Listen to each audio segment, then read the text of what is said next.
G'day, ZiggyD here, and welcome for another update on how my 1 week Domination Race and race character is going. It's just the start of day 4 now, and I've put in some pretty good effort. I think I've been floating around the top 100 mark. Probably dropped a little bit since I just had like an 8 or 9 hours sleep. I think it all finally caught up with me a little bit.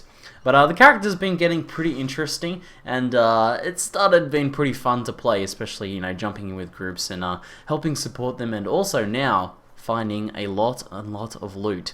So let's talk about what's happened in terms of my gearing, my passive tree, and things like that. I think I'll start with the passive tree first because I didn't cover this in the last video, and some of you guys might be curious just to some of the ideas behind it. So we primarily focus on elemental damage scaling, so that's why we come up through Celestial Walker and all that here. Come down through Elementalist, go through Catalyze, and then into the life nodes there.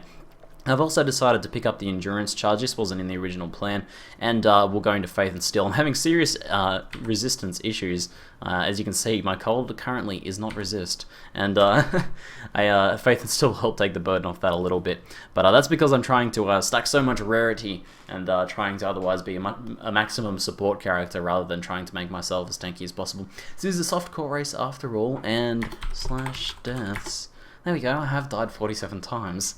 But I'm making cool progress, and it's been a pretty interesting experience, and when I jump in a party, they definitely feel a big increase in terms of damage and extra things like that from the conduit and auras and all that jazz, and especially the magic find, but we'll get into that in a second.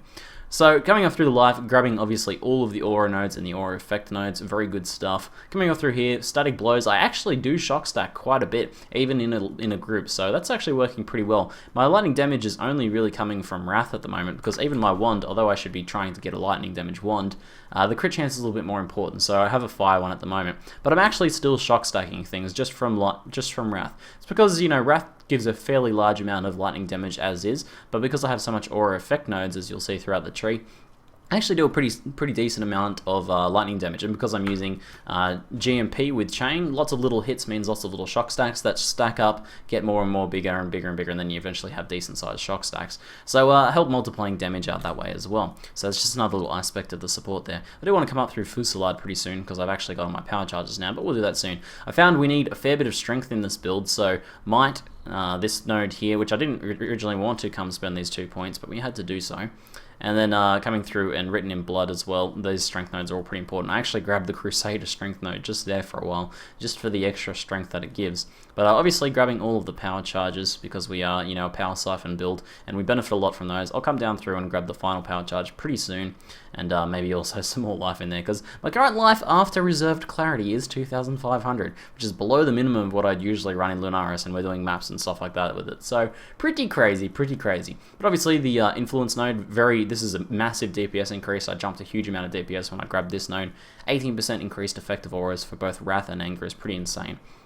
Also this aura cluster and the charisma cluster as well. I even grabbed leadership just for a bit of extra radius for my party. It's not a very point efficient point, like the radius of auras increase isn't that large. I've seen some sort of pictures and diagrams people have done, and 30% actually doesn't increase it all that much, but obviously it's by 30%, but the actual effective difference is pretty small. But it's still going to help a little bit keep my guys in auras, which a lot of them need. So other than that, trying to get a little bit of mana regen so I can run Arctic Armor. Currently I can only run Arctic Armor at like level 5, I think, which is only a slight increase in tankiness, but I'd like to increase that a lot more if I can. But GMP Power Siphon is very expensive, 90 mana, so even now when I'm like trying to cull a large group, I'll run pretty low on mana and have to mana flask every now and then. But hopefully when I get that sorted out, I can switch over to a granite instead. So, magic finding. Since the last video, I finally sort of started getting into my magic find gear. It all began with me buying a perfect pair of Aussies gloves, or Aussie gloves, 50% increased rarity. I got these for 7 chaos in the race, and these sort of started a snowball effect of me finding more and more loot, and then equipping more and more magic find stuff. One of my party members gave me the Wheel of Storm Shell, which is a rubbish shield, but it has 37% increased rarity on it, so again, another pretty big amount of rarity. Another thing about Aussies gloves is they actually do have some all resist on them, so they're not as terrible as like the Wheel of the Storm Sail, which literally gives me nothing. Increased curse duration, it's really nothing really. So that's a bit unfortunate. It has block chance, I suppose, but it's not really a big deal. It does look pretty cool though. And as someone in my stream chat said yesterday, you know, all aboard the pirate ship, the MF ship. and I'm the ship's captain of the MF ship with this ship's wheel there. But other than that, I've got, as you can see, all rarity jewelry going on. Double rarity rolls, 11 and 18 there, with some resists on there. Trying to get better rarity gear as I can, but prioritizing the rarity at the moment. Lightning damage is very helpful in this since I'm such a big elemental damage scaler, but otherwise just the rarity, double rarity and resist. Another 38 rarity there.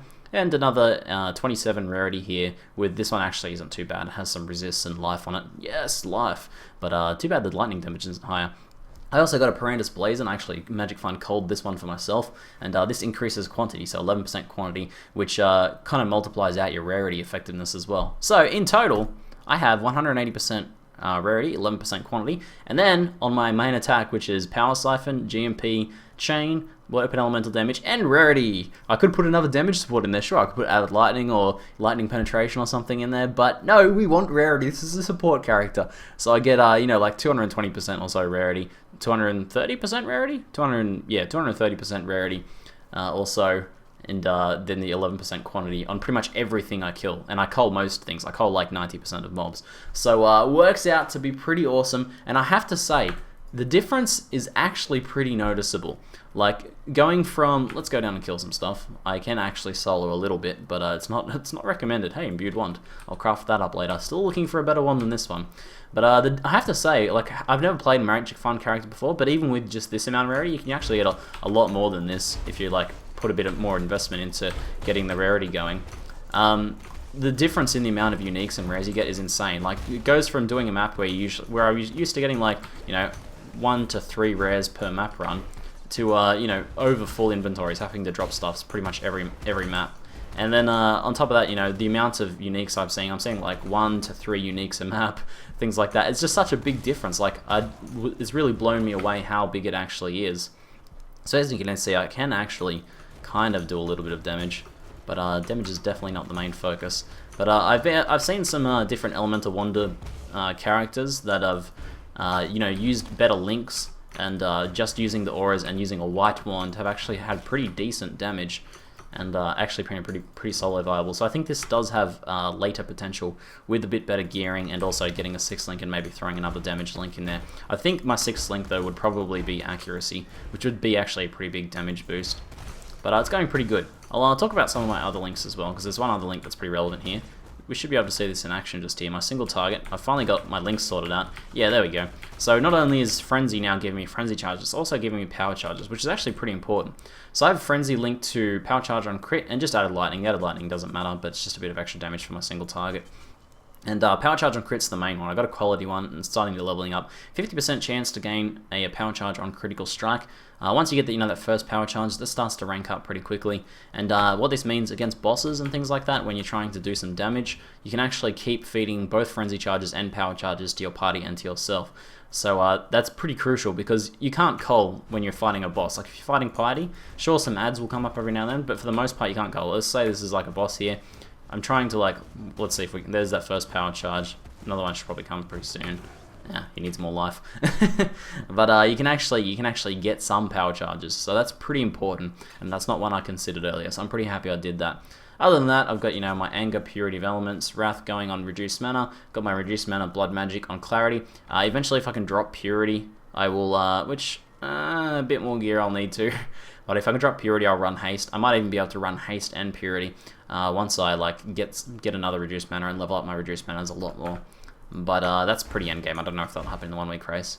But if I can drop Purity for Haste, I'll be in pretty good shape, I think. So anyway, it's been a lot of fun, actually. I'm really enjoying the support-based character. That's one question I get a lot, is am I actually having fun with it? You know, not being the upfront DPS character. And yes, I'm actually pretty tempted to do something like this again in the new leagues. But if nothing else, I want to play a Magic Fund character again, because Magic Fund's awesome.